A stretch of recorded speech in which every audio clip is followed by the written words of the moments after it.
It's official. DLFM 106.9. Yamamo akwaba afika siebono enchiremu eni. Ghana Vuabakaya na nseyimo ene Ghana mampeni John Dramani Mahama. Yabo modern peja no emaniso yebe Ghana mampeni.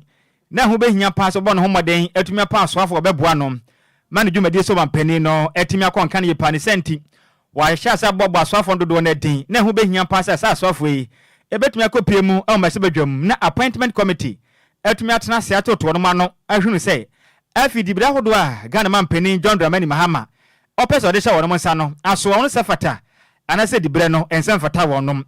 na asa obetodwa ekirem sem appointment committee animo no enipa makoma nsia Ghana mampeni ebe omunu nse momode ankoya aso afo momode etumi agye mu makoma nsia ni dia tumi sem wonom sefata som kokoya aso afo bo mo Ghana de chiche ne kan kono etumi ekonkan na sa aso afo ameka sei ene awo eye Jubilee House no Ghana mampeni John Dramani Mahama etian wo moswai ema mekesire magye atume na omudibre no obukwakwatena banwa so abo adwumaden akwakoye oswafo asom Ghana na swafo no de odikan eye Dr. Kessel Atoba Force no no oye ejumako enyan eye esam omo eye masebedwanin ono kwakwahwe oye oswafo hwe Ghana yen apomuden esom afenso Dr. Dominic Ayene ono kwakoye oswafo be aban lawyer penin afenso okwakoye oswafo behwe eye atenten ne so ono so akwakoso ne agya tumisem babo adwumaden yipam afenso eye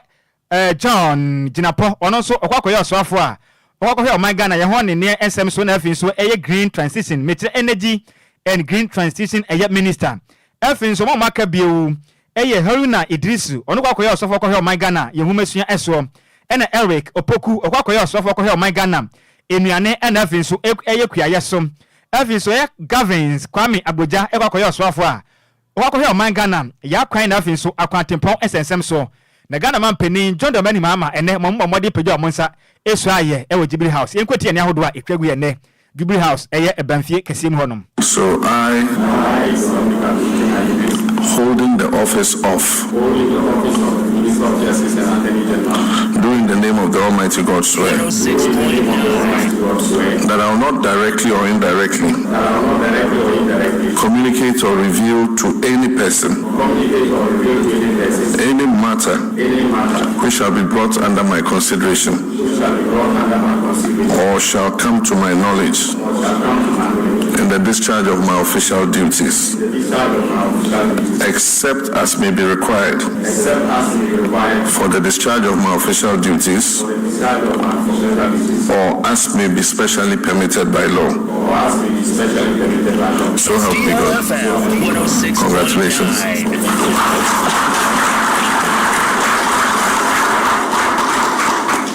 The Minister of Finance will take his first.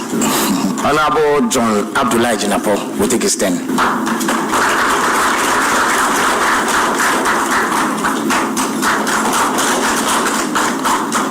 Honorable Dominic Akorotenga Ayini, Attorney General and Minister for Justice. Honorable Kwame Gwabinsabuja, Minister for Roads and Highways. Honorable Eric Opoku, Minister for Food and Agriculture.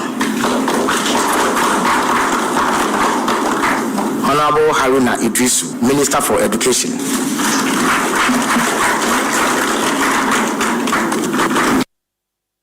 We nyinada eye ne ahodo etwagu ne omla Ghana mampeni John Dramani Mahama oje aswafo makoma nsia wono mkosu aya ene yaje wo matumi so mabeyo aswafo abebo mo Ghana cheche ne mpuntu no etimi akonkan ne kurakura mu na Ghana mampeni esan kire mu sem ohye Ghana fo nyina bose wo ba obegina ne naso abomoden etimi apa aswafo no makoma aduosia pe aduosia 60 se betimi aboa na amamo no ebeye ketewese na enkoye dodo wura se beye ba Ghana sikasem so ebetimi akwanenim na nsese kese wo kire mu sem enipa makoma aduane amienu 42 ena ya aswafo wapa wonom akakra basa abo ebinim dia be kan wo mu nyina ye aduosia na wo kire mu se ne bosa wa hye no oberisu bepepe mo Ghana cheche ne kan kono etimi akonkane e wo mayim. During the campaign before the elections, I made a pact with the people of Ghana to nominate ministers to my government within 14 days of being sworn in, and I had every intention of keeping that promise. 14 days after I took the oath of office, which was yesterday, that promise stood fulfilled. I had presented to the Right Honourable Speaker of Parliament names of 23 sector ministers, 3 ministers of state, and 16 regional ministers for the approval of Parliament. So far, I've named 42 ministers of state and regional ministers to begin the urgent task of resetting our dear country Ghana, which has suffered in recent years from severe crisis in many sectors. As the ministers are approved by Parliament and as they are sworn in, I'll proceed to name deputy ministers for some of the ministries, which will bring the total ministers to 60, as I promised the people of Ghana.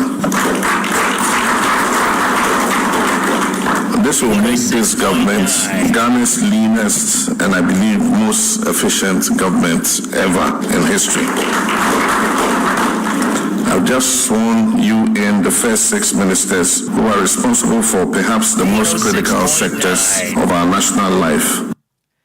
Any awoti ye Ghana mampeni John Dramani Mahama yentu akasebono eso. Yantu akasebone so anana momolate edensem abetuja wa bra na ogina ye appointment committee anim eyi nsemano ana oye openi aye omampeni John Dramani Mahama eyi ni se ombeye Minister for Gender, Children and Social Protection. Ana di tu just say ya dia maternity leave no pese ye ntwe enko anim se ne be ya aya abatan no mokowo mbetimi ahwe omu nipaduane su ye se ne be ya omu mane so eye a omahoden so ebekọ enkan esan se eye bosome miensa ye de ma abatan ne de embo akra omuntimi enya emre enfe enhwe omoba no sanso no mo akasa so omapomudi omuntimi enhwe ni ye ntonu do hu ni se senka bosome nsi akra ka betimi aboa se ne be ya ombetimi ahwe omoma no si ombeba adwuma no na chese bibia dedadeda na akwam na chese boni bia eni ho sanso no mo papa ne so so omutimi nya leave ni bia ebeboa se ne be omo ne eye omo yire ne ebetimi ahwe enkola ni ye ayesa na se eye oba no enya bosome miensa penasa o resume adwuma na chese waja enkola na e de ama papa na esa papa no so obre esa enkola na hwe no entimi enko nkan se ne ewose obi enya nta ya de on gender advocate eye NGOs any civil society for any omo kan ewo mu no ebebom aye adwuma se ne be ya bibia ebetimi akọ enkan. Thank you very much. I think men were or are still advocating for paternal leave, and it is important for them to take a break to support the family. Then it is more important for women to have a prolonged period, not only to take care of the children, but to also properly heal. And so, as an employer, I will encourage you that if you even have the opportunity to take care of 6 months, please do that. But there are other ways on a more serious note to do that. You know, creating daycare in the company, that makes it child friendly for the women to bring the kids there with a little support from the company or the organization so that they don't have to be worried. You know, psychologically, the woman can be present or physically present in the company, and yet the mind is at home. And so you can have everything they're working for you, but to have the utmost output, it is better we make sure that there's holistic care. And so I will sit with all stakeholders. There are CSOs who are deep into it. There are a lot of advocates. I will join them to look at what is best, ensure that we push it, and if Ghana and the people of Ghana agrees to it, surely I will be the #1 champion. Owie na oto aso se eye Ghana mamra no eni nipa no eye omone na nya de ombetwe edi awo fam edi afa eye LGBTQ bill ne ho. Thank you, Mr. Chairman. With respect to what the President Donald Trump has stated, I believe that I go by what the Constitution of Ghana says. A man is a man under our Constitution, so I stick to that. And a woman is a woman, yes, if you want it to be complete. And with LGBTQ, plus. I think that as the Constitution stands and as the voices of the people of Ghana has loudly declared, there's no way I can go contrary to that. I'm a representative of them. And I think the President has also clearly stated his stand. And one of the things, beyond even the inaction of the law, one of the things is to also ensure that we imbibe it into our curriculum so that the children will know some of these family values right from the beginning. I think it is more sustainable and it also adds on when there is the law working. Thank you. Any further questions? So, in your view, as the bill expired, the bill on family values? Thank you very much. I think I will leave that debate for legal brains, and then what they guide, I will take it up from there. Thank you. Ene ya wuti ye eye na momo lata no no mampeni ye ni se onbeye minister FM agenda children any social protection. Yentu akase bonu se ne momfa nwura mu e wa so on na hwe o magana Adwoa so mete electoral commission no one the cut abonten h dem se cut me ba abonten e accordance with paragraph C cross 2 article 89 edema 1992 constitution no magana mambra no e ma ho kwan se aso hwe o magana Adwoa so mete electoral commission no ebetumi ayenhyehyɛ ma mode atumi atoaba apaw council of state e de fro magana mantam ni nyina mu mekire regions ni nyina mu now electoral commission no e de kata abonten akasa echire mu sem enipa biara odo nsa edi se obo ese ehunu sem wo safata se obetumi akwa mu se okwa akopre council of state bo modem na fa won krata akofa won krata no e electoral commission wonom offices biara e wo Ghana mantam ni nyina mu na wo kopen so bo modem sem wo de wankasa o passport picture se mienu Evin so ne background na say ye kokko gonsa na wo de kɔ Evin so hunu say wonfoni no wanim ene waso ebepi pepe se be ya ye be hunu say yes osimesi we de DJ Omalo na ekwei ente sa de ya betuma disqualify ye pam electoral commission no echire mu sem nomination forms so mo de nyina da kopie mu original the letter de ma Ghana ya ne mantam ni nyina mo gina mu de ma electoral commission no emum electoral commission no ena mo de be so echire mu se yankopɔ ya adoma ebrada ebrada bosoma yomne da toso aduonu nwotwe akopem efiara bosoma yomne da toso duasa baako emfim premienu ene aduonu numu every anopa nonkrom akopem awiadu mienu na afenso every awiadu mienu awia no mienu akopem anumre nonum no obetumi akọ electoral commission o maso biara ewo Ghana manta ne nyina mu etumi akọfa on krata etumi akọfere ne kama na da kọja electoral commission one district and I say regional director no electoral commission echire mu sem ubi biara opeso okotu franka akopre sem okwa council of state no ese ohwe hunu se nipa mienu a wonom den abaton krata mu betumi asigina ka cho so wo ye pew na wompo ne peso okokogina every so electoral commission echire mu sem nipa mienu no tumbo udin sa wona ye pa ese se won so nipa makoma aduonu 20 omusu din ewa abaton krata mu betumi data to say yes osimesi we die ya penase mejitum so okọ betumi akọbọ adwuma aboa pama council of state dwumadie no ni metumi akọnka ne yipansa na wompo watumi asafata na odon krata no ekwakoja electoral commission no electoral commission ekasa echire mu sem wo made na ofele on krata ne wipe fabokoko wuromam ewo original director onno hwe electoral commission mabato so no fakoja na pepepe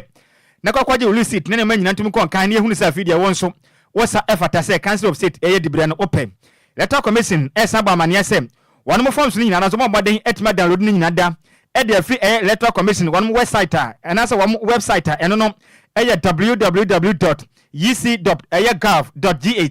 omu wi amaden no mu wi duplicate ni be di hu dwuma pepe mare nkata house bi biara timi atodin yipa e de made hia omu kwa corporate ma kwaye council of state dwumadie no electoral commission en mabode we so e kasa echirim sem nyankopɔ ya atoma Ghana mantam ni nyina da metra regional capitals ni nyina mu ewo ebrada ojefo abosome de toso du baako emfim premier do nu enumu no won beto aba etime hu nipa biara obetime di nkonem we ko gine me se okwa akopre di media council of state no na ba mode na odi nkonem za bo akobwa ma wanga na cheche ne kanko no eniama etimi akonka ne yepam krata we enipa ne hyese ase chairperson edema electoral commission of Ghana yama mi Jane mention nsa ehyasie yento akasegbe eso Yentu akasebo ne so na ochiman ni fahia ono wa achimebu akwa traditional council no wa eye poye mantemu da sibre Dr. Chum Ampofu edi abetuja se ade nsem bebre na media ne so se nsuo ho ayedin ewa eye esi akwa wa chese ochirema nkrofo kasa yade omode pure water ana ejare sanso na ebi nso ede pure water no ana esi omonema ede ye aduane achese omokasa ye galamse ho ensunsanso ana ama eho eye nsuo ho ayede ewa esi aka na ochese enya ade anokra bia ewom na wo hwase na ewiem asesa elese ne opena ba eye asa na esi so opeba eye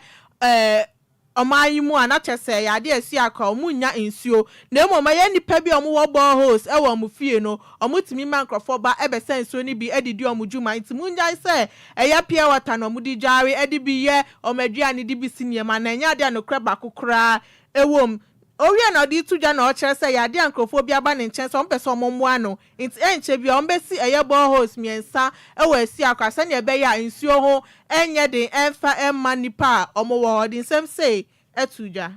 so tenisa na enye no kre galam say issue still ye di hujuma say ye betimi abrenase na eba na issue crisis kakra ye wo no enye galam say boni beka climate change into water levels no aba down into na Ghana water board no almost struggle say omo betimi ama issue every day ye kan oma every 2 days eba but me say 2 days na eba no ensoyen enti no ehu hia say ye betututu boreholes na sebe ye kan issue kra boreholes a upeja buckets onante bia 2 minutes ubetu obi borehole obi etu the borehole sebe obi aso nkofo sebe omotime tu omo borehole no omo bie kwan se kroma no obi emodubi enti no enye ade a sebe issue ho den to the extent say pure water and e dware na se pure water ne no ene de nya no preda enti no borehole no so no sebe na mencha de menya supporter yeba nyame adoma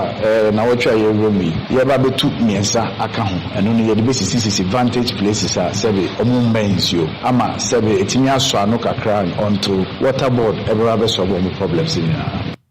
eni ya wuti ye ochimani fahe ede ma achimebu akoye da sibre Dr. Chum Ampofu owie na ya Julia 39 ede nsem etuja se ade oni na busuafo ebebom ese ye boho mienu ede aboa de da sibre Dr. Ampofu ayese obeye no se na ebeye ebeboa nipa omowo esi akwa mi maame ne me papa efikromo ha ne na mama na na kanso mu na efikromo ha ebi matwa na siedo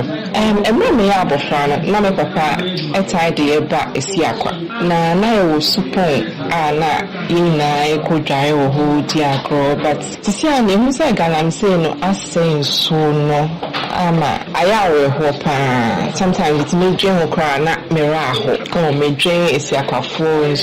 so omodebe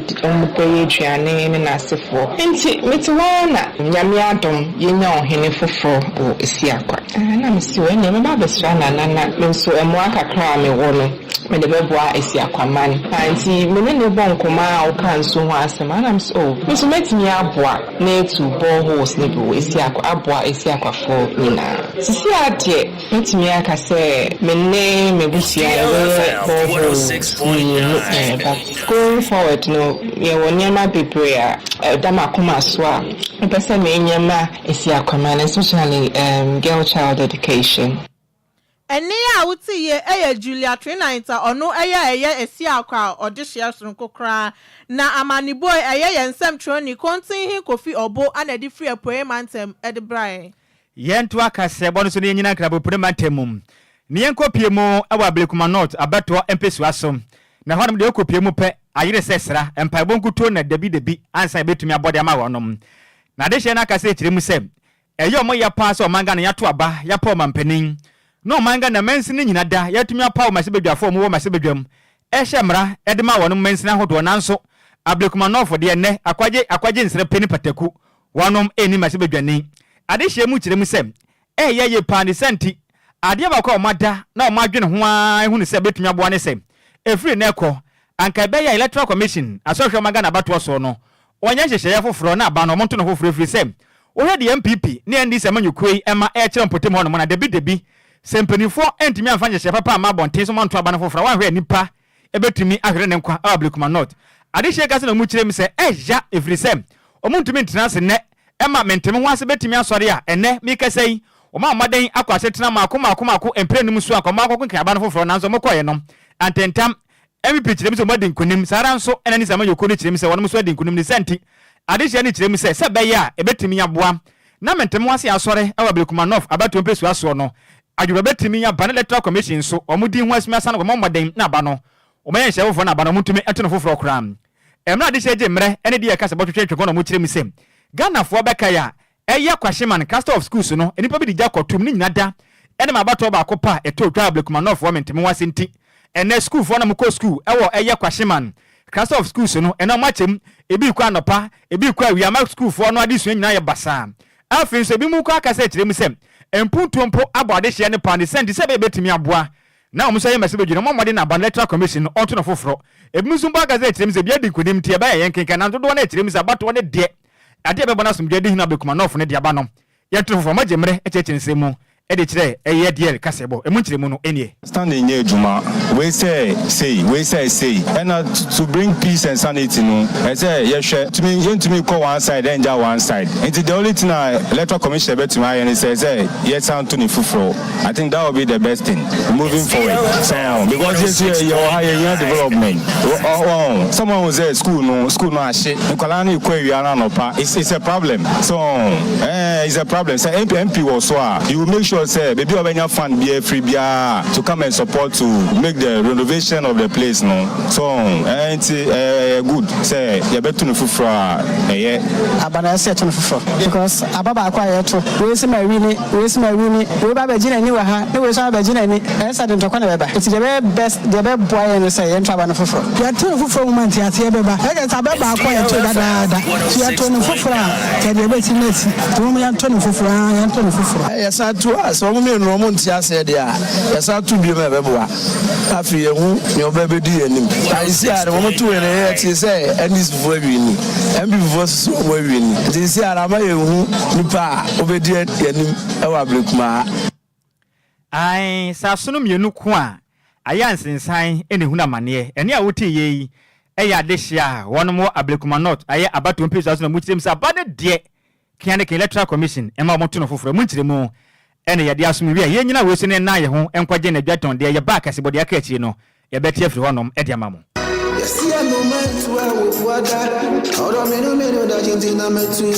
makwantu ohunsam eye medadwen nanso me yensam tro ne nti menya adaje ye hwehwemu ekohu Sunday Sam's consult na wonom nti ende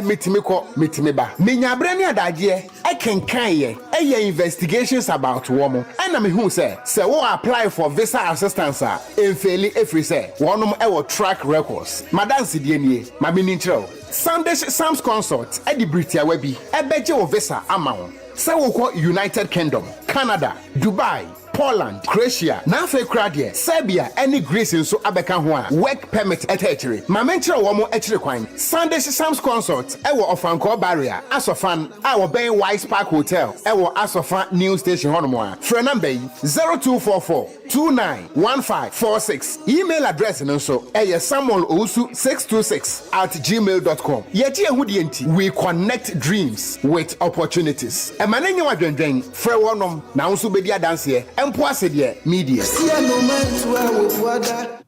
Yamamo akwaba yento akase ebone so na eye Nigeria si ni twani ini edo ede nsema betudwa ede afa na awo ho nsensem ho a okirema yade a obre ye pa na emom edu bab no wa hu ni sanya ade obetimi awu ntino famra kwan so ema obi enyem ne ba ne ma no ana owo ma no eye asumdue so kra na yade a okasa wa ye reality TV so na okire se mpempren dia o 42 years no nya 26 ana ware ya no ye na agin say obedi 31 de na kwa wo ne mani na awie se na ebe ye obetimi adi ni juma entimi ambasa oda so agina ne na so se na ebe ya obetimi enya ba etino famra kwan so mu a obi enyem edema no nti na yade a ha ne ye papa na emom eye sansensem o hia ye nti na ma na hu niam bebre e wa abrabo modin sem sei etudwa I never thought I would be someone who had fertility issues, but I've had issues carrying pregnancies long term. When it looked like it was not going to happen the way I wanted it to happen. And I wasn't getting younger. I said, what are the options? What is available to me? And then this option came up. And so I took it. And now I see a Nigeria sini training in the edu.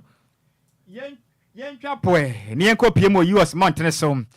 Na Ghana for back and I do tell me, and a US man penny. Donald Trump, bomb modern pijan to Manicosaya, and Nemika say, and the to Edia Benjas or United States of America, one mum penning. Nemaj made any cause bomb modern aton and sa at the fray. A right, Reverend, a million, a party. So I'm no major. No mekanya mia sempa o honom na se be dwumade no yakopon so ebetuma de hine pa e wo immigration na sem na mra o mame ekasa no na nya sem kuma na Donald Trump US man penin ono ankasa na hoka for first lady ne den e de Melania Trump and afin so vice president ne zin e de JD Vance ono so etenadwam and afin so Isha Vance ono so second lady omunya takonwuma na nya sem kuma kra US man so ewa onum National Cathedral honum na dwumade ne kwaso no ene right reverend bade egaze no tire mi se dwumade we se de yekono ade ba ko obesere Donald Trump ne se omamoden pa na onhwe ne kasa mu ye firi sem ane mo bi opeso otuo no ebe ha dwinye pa se ka ade hia wonum hwe mama hu de obi so ebe pe US mountain so opeso pam wo mo no efa kata sem ho no emo akra enti ebe ya onjai kram ene wati nso osan kasa ye kire mu sem enipa bi a wonum esusu se oba person ne yonko bata be person ne yonko be mada no so Donald Trump na adwin se ne so betwam otem se dapi sana motuo no otu a emo afise nipa we nyina da no omo ya de hia mbo mode etua to ne senti ebe ya mane mpam omo so bebo mane tetere no ne matumi akonkan ne madwuma de ne kwa we ye pe na Donald Trump wa dwaso ne nimu no enya fa kwa na Facebook no so a DLFM 106.9 owie ye pe na obi se ono ankasa ne chief of staff they did the Susie Wells no business na wo hwe sa mami pa na pretty we de ade we se ntwa yo ni buofu pa na obi se bisa ne enkweti enkomototwe a Donald Trump ene wono ankasa ne chief of staff no twetwe ye US mountain so. Mr. President, millions have put their trust in you, and as you told the nation yesterday, you have felt the providential hand of a loving God. In the name of our God, I ask you to have mercy upon the people in our country who are scared now. There are gay, lesbian, and transgender children in Democratic, Republican, and independent families, some who fear for their lives. And the people who pick our crops and clean our office buildings, who labor in poultry farms and meatpacking plants, who wash the dishes after we eat in restaurants and work the night shifts in hospitals, they may not be citizens or have the proper documentation, but the vast majority of immigrants are not criminals. I ask you to have mercy, Mr. President, on those in our communities whose passion and welcome here. What did you think of the service? What did you think? Did you like it? Did you find it exciting? Not too exciting, was it? I didn't think it was a good service. Thank you. Enti asem way and a right Reverend million body eka ya Donald Trump ebisa ni chief of staff sena enti wa wo hwe asem a osofu ikan ye pa enti we etwaye emu ntremu ene ye de asomwen yankenkan adofo ni bi adwen kire wo Facebook no so we ye Pedro wa Martina en o kire mu se o hwe live Eddie Free Indianapolis Kumasi Tano so Kesben Johnson and we tell me say Kasiabone more da pa ya dase we so Santi Joseph when we tell me say or the Kasiabono or life Eddie Free Boga Zali dia news in the Muda Hopa Richard when we say good evening to you Nhyiraba Kwadwo Sammy Adwoa Sikapa Mubo Juma ye pa na Kasiabone more da pa Sabia no man mo live Eddie Free great station or DLFM nice we be dia tumpa senior yanso ya dase Ghana ni yaduro wonchen aseme dedwa ene say adesha mo ablekuma north abato no omunni omo representative amasebe dwam into magazine chim saba no eba ye nto no for send this MPP anya do betumade o machi mamoja ekagu ablekuma north asem we Ghana ni wote a uso mu saying 0534050199 eye 0534050199 na 0593406565 additions mo de atudwai usom saba ne nto no foforo na hello majo. Hello, good evening. Good evening. Senior Pacho, me yenti wani mre udima biya kasa free. Nidin di Emmanuel, akati di share ma be bomb sisi wonu. Yentio. Abane de so mo san koto foforo no kra no a. Ebeye ti se ba kono a. Was say penifo bem soja for kra na bem a also mu bem. Na sa NDC ni MPP. Sa o mu to transam no mo fanto nchen. No mo hwe no mo nkan aba no. Yo. Yeah, that's a pa. Hello, Majo. Major Souvenir. Champion, didn't know you free. The friendly survivor, make us a free shy. Boko there. Yami Adom Yetiapo. More to my part, DLFM for me. Yeah, that's it. You know, debut. I saw Munya MP. Because the air course, I'm sure, yeah, the MP knew her. The air course, a chair about Mutuna Manya MP. Kayami Kwa, Muma Ghana Police Service, any militaries. Okay. I call go home, ma. No more to a from MP. All right. Yes, that's a pa. Hello, Majo. Yes, Kwadwo place. Hallelujah, mame. Ekwanso. Oh, Ekwanso. Oh, me fa fam na ba ya kasa ma yenko. Asemo we die. Ya beto ya ma o mampeni. O si akuya so sia. The chief in command. Profo kaka no enreni. He's the chief in command. Sure. Onumbrem I da say. Ombe san to abana. Na como san to abana kurampo a. Ye hu ebia. Yo. It is so far as Elra ho de ye mam ban nyejuma. Mate. Hallelujah. Hello, Majo. Pato yeja. Droba ni. Pato you. Okay, we pato me intio. Me pato we de be se bi sana matia ma asem so. Abana ye to ye dikire no wana wini. Me pato. Sesi ayi de enam yamre ninti boni tewmayen asema de dwa no mpacho kire wadwen maye mesere wada ye tabo ninti. Aha.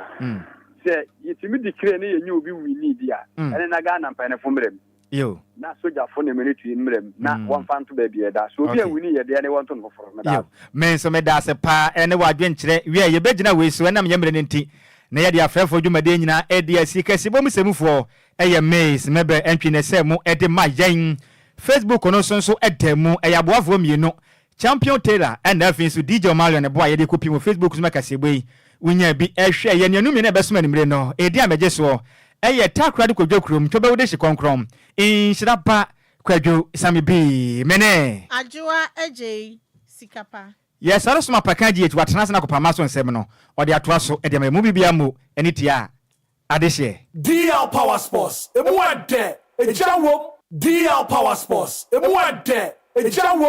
DL Power Sports on DLFM 106.9.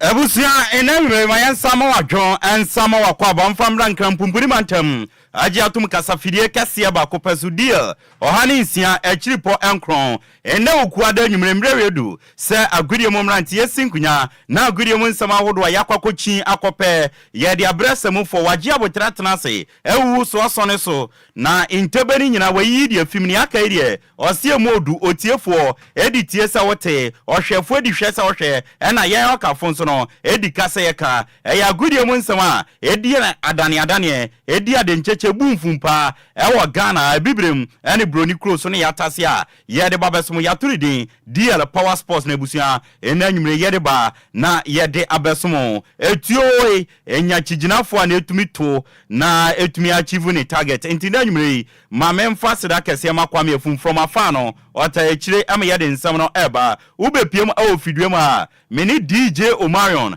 ene ye hye fidwem a ye ba be bon nsam no patim ede amao na mamemfa seda kese emfama adwumaku ananwumre omukita emu ama ye de Wednesday evening edition of DL Power Sports area besomo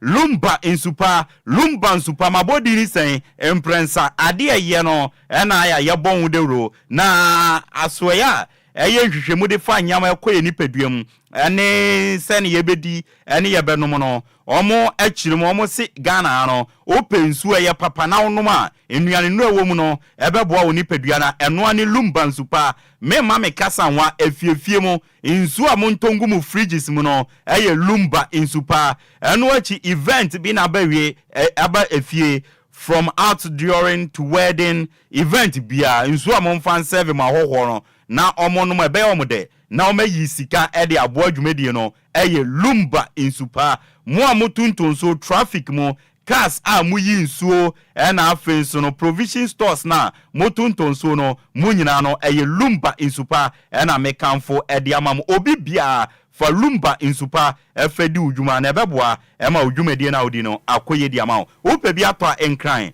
Agbogba junction edan kese na eye DLFM ewom ye ne Wisconsin International University no ena di animhwe obenya bi atọ anafre ahomai na baby bia wo bia mpanifo de bi begu hyen no ma be yidi ama na odwumadi opese odidi no odi edi eye 0555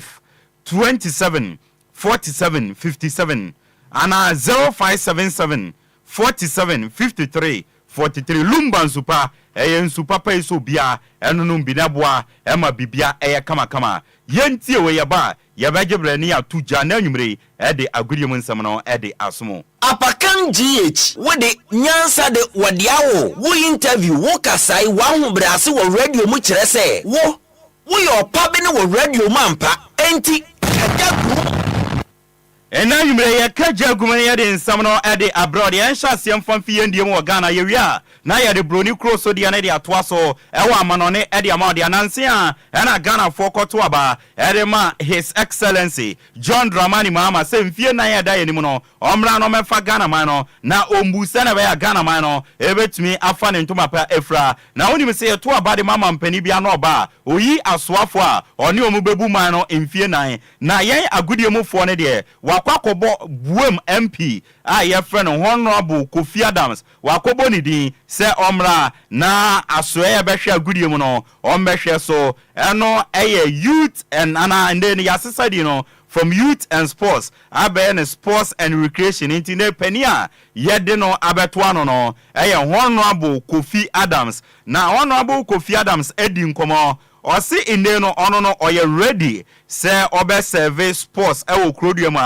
na osi sports no nshada nye too much into it there nemo sports opepa no eye boxing nemo no se okoye eye sports minister enye se chinchira che se unhu sports eye adwumadi a o for leadership na friends one manage various persons enti ono be make sure se obeye sade no ogire se nyankopon so beboa no no de ade papa e de abanya gudie no na waye ready se challenge bia wa so e wo no obe face na we deliver. Honorable Kofi Adams, we are ready to help. Yes, what can I say? Sports per se, per any field, nature than ye, make us say, me per boxing, yeah, me per boxing pa. Now, the responsibility initially means, and when say you are offering leadership, you are managing various persons. And you be to me and hope say Nyankopon be den Mishra ama ye be papa. Oh, of course.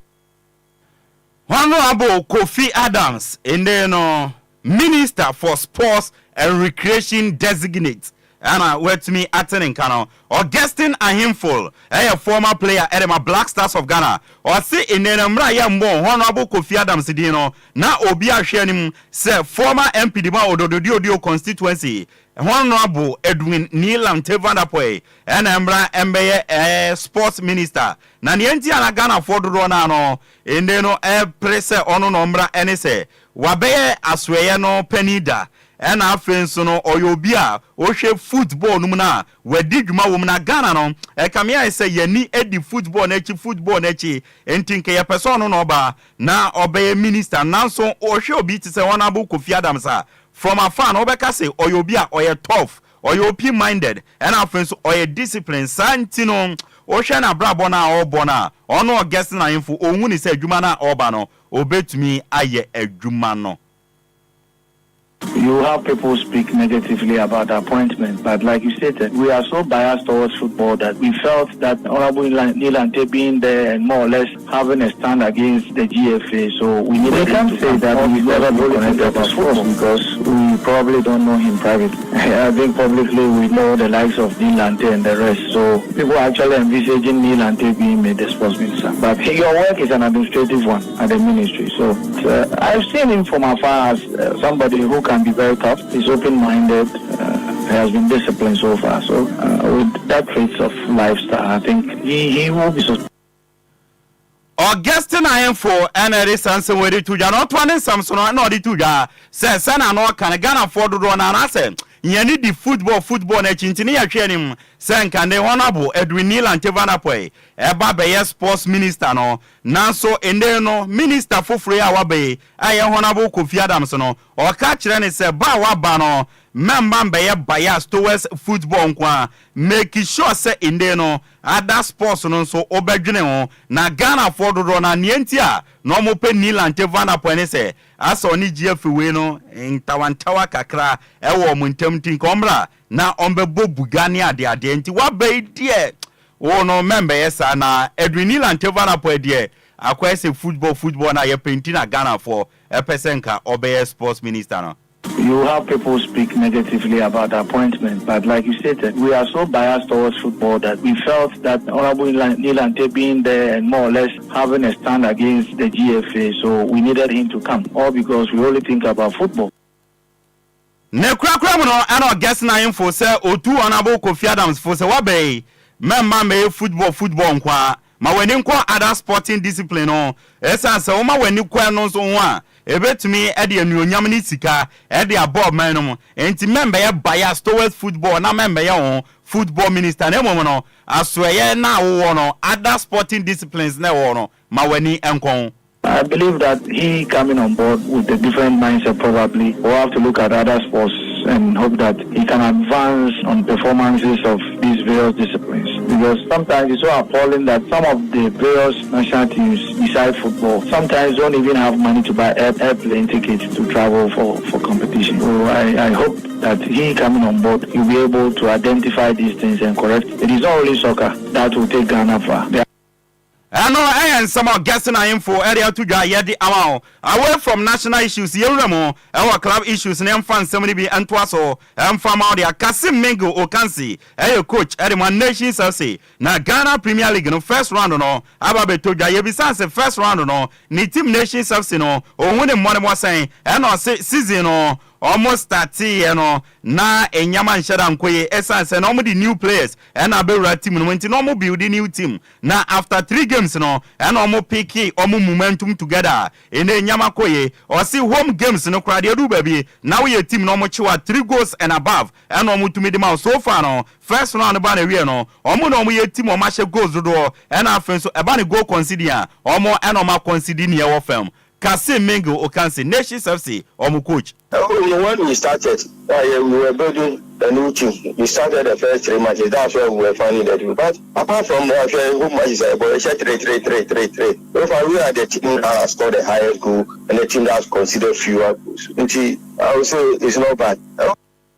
Kasim Mingo Okansi and somebody out to Jano, not 20 Samson and all the two Echima or Siomono. Oba Dr. Kwame Chase Sports Complex awon Senchia omo good pitch omo bosobo na mo omo kwa we na no menya good pitch amosobo aya no mo struggle sans omo no so omo tena fi omo park papa pitch papa bosobo nti omo kwa we no menya sa pitch papa no amosobo obo na ball no omo pese omo bo no na affectium Kasim Mengo Okansi. It happens always because we have a good pitch we play. So when we go away and we have the same pitch, we find it difficult in playing. So when we go on the pitch, away in the pitch, we find see us playing good football. We are on the pitch, it will not allow you to play how you want to play. It happens always.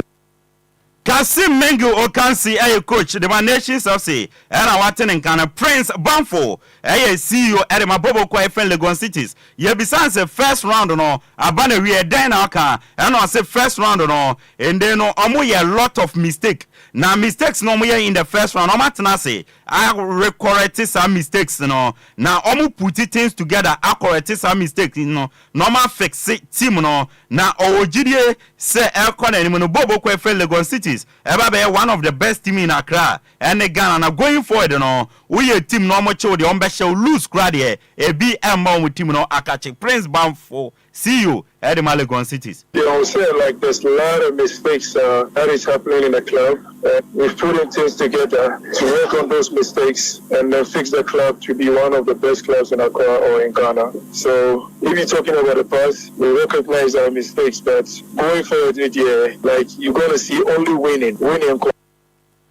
Prince Bamfo CEO at the Lagos cities ne kwakwa no any ebisanse nanse ayete say modimu players ne ka boso mienu muntua sansan samono no kra na no kra eno so ono bae no na empene for the players ne ka boso mienu a muntua ba bae na eno otua na players ne bi niwambon nsem efi team na kache ko ebronya num emra na scanning my na ono bae no eno omo ewo no otua ma omo nti omo adwane ko fie bronya no because of na yede omo ka no ena omanya omo de na bi up to now no omo de omo ka no omo yes ade no ono indiscipline on so enti we player now yes ade ni bi obetwa so ansa na odisika no e de amount. That has never happened. That has never happened since I took it over. And the very first day that I came, it was paid. Yeah, it was paid. That was 2 months, but that has never happened. It's that some of them went away during the Christmas, and half of them was giving the money. The ones that went away didn't get the money, and they wanted the money before they come back, and that's indiscipline. And I told them I don't tolerate that. You need to be disciplined, be present at the camp, and then you receive your money. They did that. I gave them all the money. Prince Bamfo CEO Edema Bobo kwa ye friend Lagos cities ana watene nkano Kwame Poku aka Beye striker de Bobo kwa friend Kumasi Asante Kotoko ye bisanse o second kame obaye o totontena 4 games wa share 5 goals won edan ana bo ema goals yi ebe ana osefo na obeka se odo ewo Kotoko team num ana nkabom ewo camp omo nyina no omo try some beboabo mo na collectively no na Kotoko team no afane ntuma pefra enti nkabom ni odo ewo Kotoko team num no ero na aboa na ototontena twitwi twatwa no now no man say love you na amba unity or camp no dey dia try so boa obi ko be shumpa am sa chiwa no na me box no bi now when you are sure okay is a kind of support am so dilemma in collective team they try so boa now no man say love you na amba unity Kwame Poku aka Beye Kotoko striker and a watching nkano chairman Kwadwo Ponsa aka K5 a former Kotoko Circles chairman nationally na ochirema o say first round no Kotoko morning mona omodane di no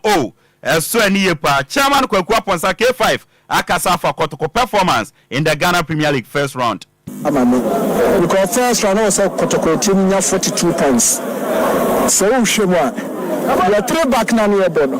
You lose by 14 points. And a hard you. And you create 10 crack or carry 142. And then the higher. But I say a coach at Tia Snedia. And you're about 31 points. Only 31 crack and 62. Ventilation sent to me. Or say Kotoko performance in the first round no. Chairman Kwadwo Ponsa K5 Twane Samson and already two just say Afino Kotoko episode moji double Ghana Premier League any FA Cup na omoji wi omo no mbechu so competition on bebo Africa say confederation o say Champions League omo en on mbechu so ni on bebo o say Kotoko team no supporters no omo pese omo kwa Africa nti afi omo pese omoji double Antina salade na ashimo me pe double who say so gini mienu a no atras no chusu de pese woko so to me there to me double e be me there we pay on Champions League we be call FA we pay bebo Champions League me ebo because Africa there Kotoko supporters papa ko bi ache ti pese ko Africa. Chairman Kwadwo Ponsa K5 no watene nkane kwakwa mu no na chairman Kwadwo Ponsa K5 echema o si imribia Kotoko signing players bebre na omode omaba no mapam bebre no o si samre no Kotoko pese omutwam enti season omubo se omubo wie kra no omoje league na omode players dodo na aba na be 5 players pe omo mpam bebre enkofa bebre ma enti chama Kwadwo Ponsa K5 chema emra akotoko sign more players epa more players no omo pese omo twam no omo disi maybe akotoko team no na yefa 18 near pam 20 near the PC twam say players omo we say na you am here for omo 2.5 years over half year we asaka 2 years ye no at na mabo etinya dia yere pam players bebre kakra bi near dia soso we league we are ye do aba 4-5 near the mabo ka ho we e ko yemu kotoko team me page na say enche Chairman Kwadwo Ponsa K5 ana watene nka no na kotoko confirm say defender former half year of Guinea and Simba SC defender your friend Kwesi Asante 1.5 year contract no kotoko etimi assign so Accra Heart of Folk omo midfielder your friend Marvin Desani ofi Heart of Folk akobo loan e de ama ebusuan dras sanso na Heart of Folk omo ringa yaw amankwa befi odwani boboku a your friend Dream Sese on loan. Former House of Folk center back, your friend Robert Adusoa, Menoka say Wadjani Bobokwa, your friend Legon Cities, and so on. Yamfa Fienisi, na Yamoni Teo, Ewo Amanone, na Yan sorry so dia UEFA Champions League. Match day 7 and the games baso Menoka say Sia Kanasima Edionu 9 54 minutes Albi Leipzig Kasha Bakwa Sporting CP entimi NTA Yesia Kanasima Edionu 55 minutes Shakhtar Donetsk Ashemino Emma Stade Brestois Omufi France Omuntumenti Ebona Onchia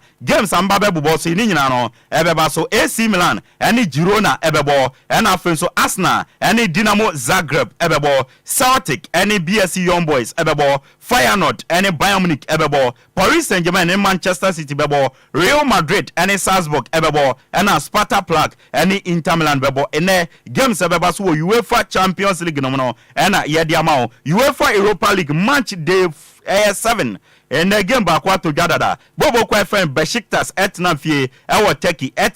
echi Athletic Club bao awu fi Spain ebo meka polpoli and 9 mu timu baako na former Man U manager Oli Gunnar Solskjaer ne first game for Besiktas no wache Athletic Club bao abo meka polpoli and 9 metuma timu baako ewo Europa League na yede sansem no ede asomo yamfa kakra nto aso emfa dia Italian Serie Giants from AC Milan officially no ma agree a deal with Manchester City almost signing English right backer your friend Kyle Walker na a loan ne ba na wie a mandatory cross to buy enti obolo ni wi achincinache ni ebesi bia opra kra na ese AC Milan etumi etono by force na ni sika nyina no eye na ketua no AC Milan ebetua until season no ebetumi aba na wi enti ka waka ede na ni chemo ewo AC Milan ewo Italy na Bobo kwa friend Real Madrid the biggest football club ewo wiase na ko wakra ta friend Massa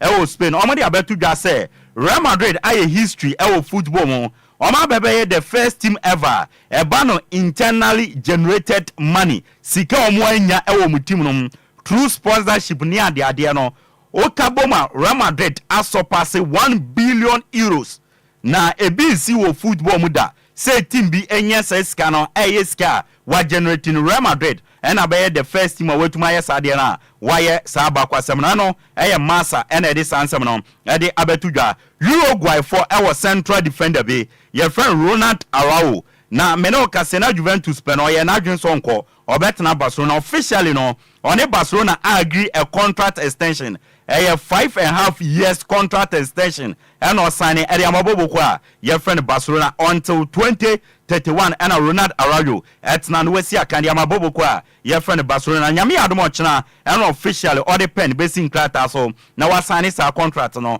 ede amabobo kwa your friend Barcelona yede wonsam ede asum Germany no German Bundesliga team your from Borussia Dortmund and draw omulusu by 2-1 against Bologna ewo UEFA Champions League officially no omu coach your Nuru Sahin omu former player of Turkey omu bone na so tio pay se wanya de omfi onko no omu pe coach foforo na ombedi djuma nti Dortmund apam omu coach Nuru Sahin anso uram ewo Turkey abobo kwa your friend Fenerbahce Jose Mourinho and coach omu si omakan ewo Sukuru Sarakuru Stadium na officially no Slovakia central defender your friend Milan Skriniar no si akan edema Paris Saint-Germain okobo loan edema Jose Mourinho and Fenerbahce until the end of the season na ketua nyina no bobo kwa your friend no Fenerbahce ebetua de amane so wa yede wonsam de ma Samson na Diego Carlos Brazilian central defender obo de ma Aston Villa ono so di nani chiemo wo Fenerbahce no akobo de ama Jose Mourinho ne Fenerbahce wo Sukuru Sara Kurkuru Stadium sika omutua no 10 million pounds na Fenerbahce etua de ama boboku a ye friend Aston Villa ye gina so na agudie mu nsam a ye de buy no ye de SC enso so wo da yamfa seda ema Lumba insupa na nwumre omote ekire ema ye de ensam no buy wo pe bi ato a fre 0555 274757 ana 0577 475343 Lumba insupa ete ekire ema ye de ensam no ba na DJ Omar Mesro me de infoni bi ma project mami na me chairman eware ukopie mo ewo akwetia yes CEO Edema AB Mining Company Limited Mr. Abraham yes CEO Edema AB Mining Company Limited ewo akwetia na oye fantastic human being openi pasam ye pa odidi nso ma ebisu nipa so ondidi nja nipa yes intime mfani india agrokra yes Mr. Abraham CEO Edema AB Mining Company Limited ewo akwetia nyame ya adoma on the 1st February 2025 was Skybox Event Center GH was South Boundary Road Lashibi yes my chairman inti Mr. Abraham Georgina nyame ya adoma Saturday 1st February 2025 was Skybox Event Center GH was South Boundary Road Lashibi inti Mr. Abraham Georgina CEO Edema AB Mining Company Limited Saturday 1st February Georgina nti ye nyina no ye be kwa akogya no nti Shaggy ne boss no yes ne boss no Mr. Abraham of AB Mining Company Limited ewa kweti a boss Mama Rachel congratulations na Mama Rachel happy marriage in advance oye nipa papa ye ka so obi ye nipa oye nipa papa one Shaggy nti once again 1st February 2025 was South Boundary Road Lashibi Skybox Event Center Mr. Abraham CEO de ma AB Mining Company Limited eware yen sister Georgina ye nyina no ye be kwa akwata ekirira bibia e kama nti Shaggy mami nchia na Mr. Abraham so menration no happy marriage in advance and so ebusia ye de nsam ni si mia me bra penny Mr. Kofi ayeno ukopiem ewa yensu ano so ata wa biam kuha enanwumre a so atefuo nyina etie nti mia me bra penny Mr. Kofi ayeno enanwumre mami nchia na me na wasese de bia obiemu ema so atefuo etie DLFM wife Sister Mary nso minchiana makwasi Kwadwo minchiana na Honorable Benjamin immediate past assembly member de Maswate ono nso minchiana ebusia memfa seda kese ema DJ Omarion ode echo Facebook ema yede nsam no ede ebaye eno achi from afar no Kwame Afum produce me ema mede nsam no ede ebaye me ananwume mede nsam no ebaye ni dia meje so no ayensu ano de share apakan GH the Blazer King. I'm sorry, sweet dear. Minja omukeke esani say DJ Hitman. Yes, DJ Hitman at the Wednesday's edition of our son Eba. DJ Hitman Eba be woso masa. Enyama DJ Hitman edebano. Hunde yumre. Inti umisi show na obe me sing nyama bebre. Me ko nemono DJ Hitman take over your radio with our so. Mesrao ebo china no pa no nsia Kenya se hia ye de agudie mu nsem papa esa beso mu biem enti onto wo china no pa 6 am de DJ Hitman e de awoso e na de to aso yakra obibia and the Ken is back to the subject. DJ Hitman say